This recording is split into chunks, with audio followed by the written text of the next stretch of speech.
मित्रों, उत्तर प्रदेश विधानमंडल का शीतकालीन सत्र आज से प्रारंभ हो रहा है। शीतकालीन सत्र में प्रतिभाग करने के लिए आ रहे सभी माननीय सदस्यों का मैं हृदय से स्वागत करता हूं। आज से 24 दिसंबर तक शीतकालीन सत्र में माननीय सदस्यों को सदन में अपने मुद्दों को उठाने, उत्तर प्रदेश की जनता के हित में और उत्तर प्रदेश के विकास से जुड़े हुए तमाम अन्य कार्यों को आगे बढ़ाने, विधायी कार्यों को आगे बढ़ाने और विभिन्न विभागों में जो नई मद हैं उनके लिए सप्लीमेंट्री डिमांड्स के लिए भी यह शीतकालीन सत्र अत्यंत महत्वपूर्ण होगा। इस अवसर पर राष्ट्रगीत वंदे मातरम के 150 वर्ष पूर्ण होने के उपलक्ष्य में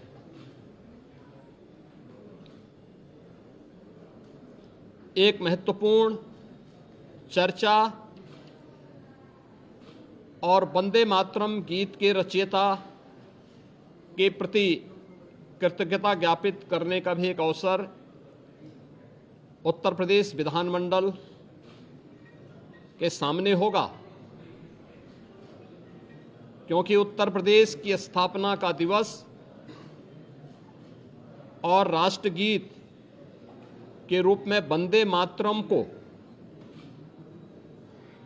भारत के संविधान के अनुसार मान्यता प्राप्त होने का नोटिफिकेशन एक ही तिथि इस महत्वपूर्ण इवेंट के लिए है और उत्तर प्रदेश की विधान मंडल में इस पे चर्चा इसलिए अत्यंत महत्वपूर्ण होगी। कल सर्वदलीय बैठक में हम लोगों ने सभी दलीय नेताओं से इस बारे में अनुरोध किया है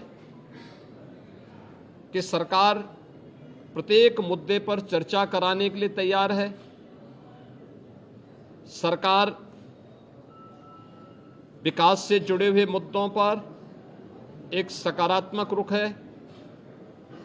और सभी दलों का हमें विधानसभा सत्र को संचालित करने के लिए उनके सहयोग की भी अपेक्षा है। देश का सबसे बड़ा विधानमंडल सुचारू रूप से संचालित हो और ये अब तक लगातार एक सही दिशा में आगे बढ़ा है, क्योंकि लोकतंत्र से जुड़े हुए पवित्र स्थल जब चर्चा पर चर्चा का विषय बनते हैं तो जन विश्वास पर जनप्रतिनिधि खरा उतरता है। हमारी इच्छा थी कि सत्र अधिक दिन चले, लेकिन माननीय जनप्रतिनिधिगण ज़्यादातर वर्तमान में मतदाता सूची की जो विशेष पुनरीक्षण की कार्रवाई चल रही है इस कार्यक्रमों में लगे हैं और यह लोकतंत्र की शुचिता, पारदर्शिता और प्रभावी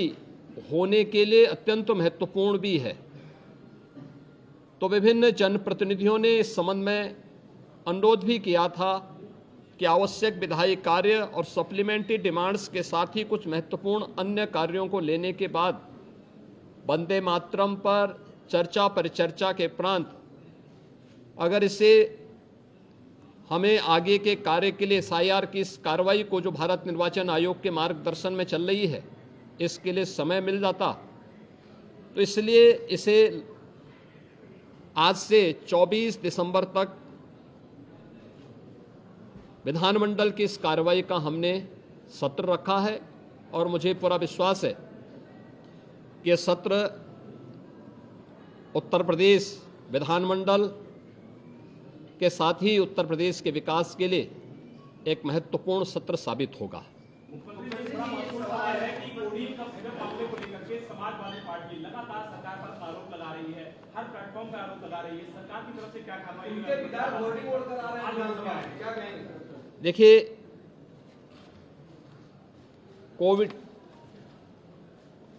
कोडिन फास्फेट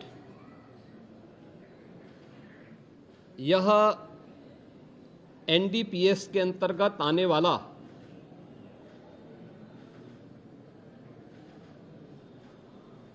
एक औषधि है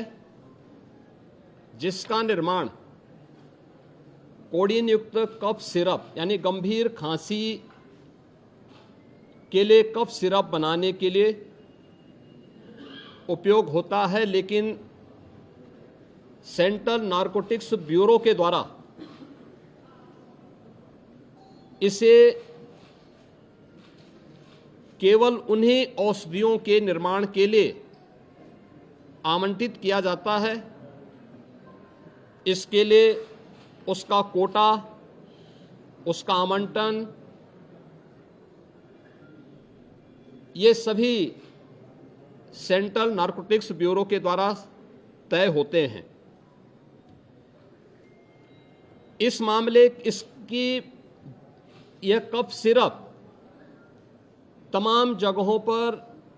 नशीले पदार्थों के रूप में इसके दुरुपयोग की शिकायतों के बाद इस पे हम लोगों ने कार्रवाई की थी, क्योंकि अवैध रूप से इसकी तस्करी की शिकायतें आई थीं और ये उत्तर प्रदेश पुलिस ने एनडीपीएस जो उत्तर प्रदेश का एफएसडीए विभाग है, इसके नेतृत्व में हम लोगों ने उसको एनडीपीएस के दायरे में लिया, क्योंकि माननीय उच्चतम न्यायालय ने भी इसको इस रूप में माना है और इस पे कार्रवाई प्रारंभ की है। ये कार्रवाई उत्तर प्रदेश सरकार के द्वारा एफएसडीए, यूपी पुलिस और एसटीएफ इनके द्वारा प्रारंभ की गई है, जिसमें अब तक हम लोग काफी बड़े पैमाने पर इसके अवैध तस्करी के प्रकरण को पकड़े हैं और इसमें व्यापक गिरफ्तारियां भी हुई हैं। यह हर व्यक्ति जानता है कि हर माफिया के संबंध समाजवादी पार्टी से रहे हैं और मुझे लगता है आज विधानसभा में तो कार्रवाई संभवतः नहीं चलेगी, क्योंकि विधानसभा के हमारे एक सिटिंग माननीय सदस्य के आकस्मिक निधन के कारण वहाँ कॉन्डोलेंस होगा, लेकिन विधान परिषद में हमारे विधान परिषद के नेता सदन इस मुद्दे को वहाँ पर अगर उठेगा तो जरूर इस मुद्दे को वहाँ पे रखेंगे, अन्यथा हमारी ओर से कोई मान्य सदस्य बाहर भी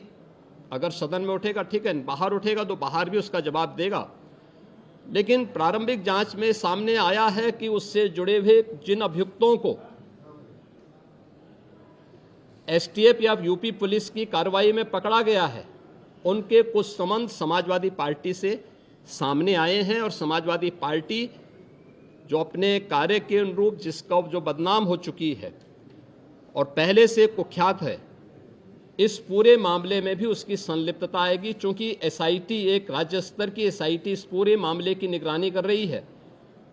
जिसमें यूपी पुलिस, एफएसडीए, इनसे जुड़े हुए सभी अधिकारी मौजूद हैं। इनके अवैध रूप से तस्करी के साथ साथ इससे जुड़े हुए अन्य जो महत्वपूर्ण पहलू होंगे, किन किन लोगों के पास ये धन गया है, ये बातें भी सबके सामने आएंगी और